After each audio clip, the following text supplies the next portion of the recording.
जहां एक और पूरा देश और पूरी दुनिया सनातन धर्म के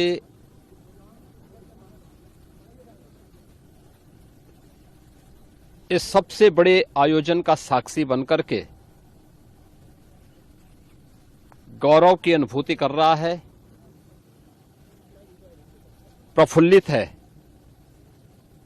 वहीं दूसरी ओर सनातन धर्म के खिलाफ सपारी लेकर के षड्यंत्र करने वाले तत्वों के द्वारा लगातार शरारत पे शरारत करते हुए झूठ के और असत्य के नित नए प्रतिमान भी गढ़े जा रहे हैं।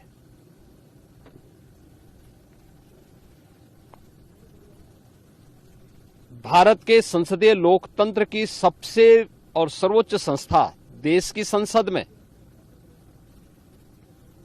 कांग्रेस अध्यक्ष से मल्लिकार्जुन खड़गे और समाजवादी पार्टी के अध्यक्ष श्री अखिलेश यादव का वक्तव्य इस ओर सबका ध्यान आकर्षित करता है। ये दोनों वक्तव्य न केवल इनके सनातन धर्म विरोधी चरित्र को उजागर कराता है, बल्कि इनकी उस गिद्ध दृष्टि की ओर भी सबका ध्यान आकर्षित करता है जो लगातार इस महाकुंभ के खिलाफ पहले दिन से दुष्प्रचार कर रहे हैं। इनका ये बयान न केवल सनातन धर्म पर प्रहार है, बल्कि निंदनीय भी है और शर्मनाक भी। कांग्रेस अध्यक्ष का यह कहना कि प्रयागराज कुंभ में मौनी अमावस्या के दिन हजारों लोग मर गए, हमें अफसोस होता है एक इतना वरिष्ठ नेता, कांग्रेस देश की जो सबसे पुरानी पार्टी है, उसके अध्यक्ष से अपेक्षा की जाती है कि वो एक मर्यादित बयान देश की संसद में रखें, और इतना गुमराह करने वाला बयान, झूठ पे झूठ, ऐसे ही समाजवादी पार्टी के अध्यक्ष का बयान, एक प्रतिस्पर्धा दोनों दलों में है, कौन कितना सनातन विरोधी वक्तव्य दे सके। ये कहना कि कोई आंकड़े नहीं दिए गए, यहां से प्रशासन से जो बयान जो आंकड़े दिए गए, उन आंकड़ों को मैंने भी सबके सामने रखा। घटना दुखद थी,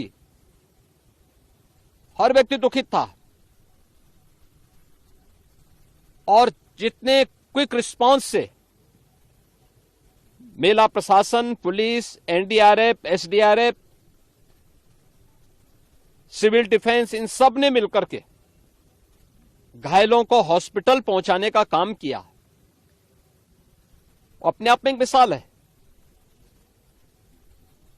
करोड़ों लोग प्रयागराज में उस दिन उपस्थित थे। ये दोनों दल चाहते थे और सनातन धर्म विरोधी चाहते थे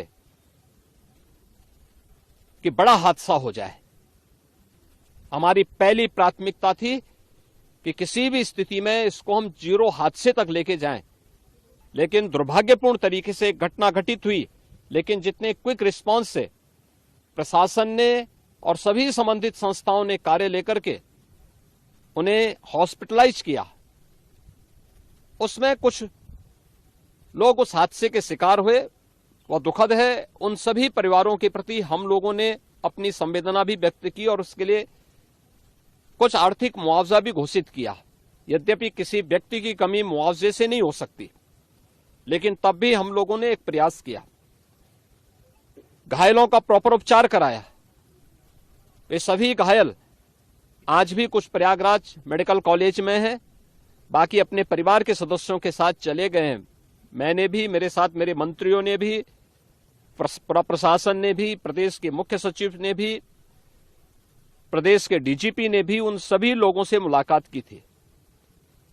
और मैं तो देखकर बहुत चौंक था कि जो लोग प्रयागराज मेडिकल कॉलेज में भर्ती थे, जब मेरी उनसे बातचीत हो रही थी, तो उनमें से सभी लोग ये कहा, उनके द्वारा कहा जा रहा साहब व्यवस्था में खामी नहीं, लेकिन हमारी किस्मत है या फिर ऐसी स्थिति पैदा हुई।